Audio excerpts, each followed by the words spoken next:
అమ్మా భవాని లోకాల నేలే ఓంకార రూపమమ్మా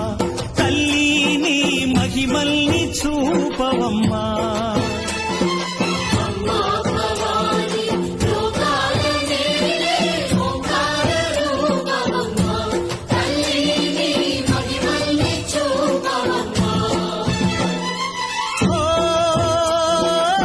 సృష్టికే దీపమా శక్తికే మూలమా సింహరథమే నీదమ్మా అమ్మ దుర్గమ్మ భక్తులను దీవించుమా